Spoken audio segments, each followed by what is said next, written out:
Balangir municipality अंतर्गत ward number 10 स्थित सुदपड़ाठारे 16 प्रहरी नामयज्ञ अनुष्ठित हेबाकु जाउछि। एही अवसररे एक कलश शोभायात्रा कार्यक्रमर आयोजन करा जायथिला। मुख्य अतिथि भावरे पौराध्यक्षा लिका साहू योगदान करी कलश यात्रारे सामिल होइतिले। सुदपड़ा स्थित राधाकृष्ण मंदिर प्रांगणरे अनुष्ठित हेबाकु थिबा एही नामयज्ञ कार्यक्रम 16 प्रहर धरि चालिबो। एथिरे जिल्लार विभिन्न स्थानरु नाम संकीर्तन दल आसी अंशग्रहण करिवे बोली सूचना रहिछि। कर्ता भावरे सुदपड़ार सुबलचरण खरसेल पत्नी लता खरसेल दायित्व निर्वाह करिवे बोली सूचना रहिछि। 16 प्रहर नामयज्ञ आयोजन पई सुदपड़ारे भक्तिमय परिवेश सृष्टि होइतिबा बेले पौराध्यक्षा लिका साहू समस्तଙ୍କୁ शुभेच्छा जणाइछन्ति। आज हमर 10 नंबर वार्ड सुदपड़ा रे हमर कलश यात्रा रो शुभारंभ हेइछे।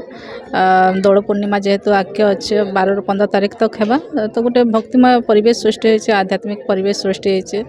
आ सब आड़े एटा स्टार्ट हेबा तो गोटे जन हमर मंत्र अच्छे हरे कृष्ण हरे कृष्ण हरे कृष्ण कृष्ण कृष्ण हरे हरे और हरे राम राम राम हरे हरे ये महामंत्र है तानो बड़ मंत्र ही नाइन।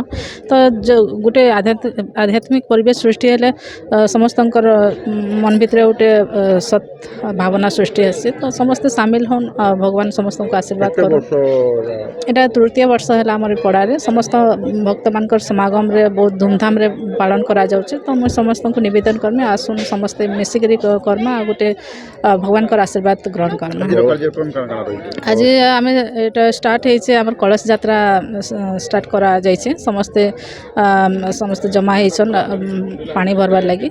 तो समस्ते जेमु रानी बंद की आ सेनु कलश धरिकरी आसु तार पर स्टार्ट हेबा।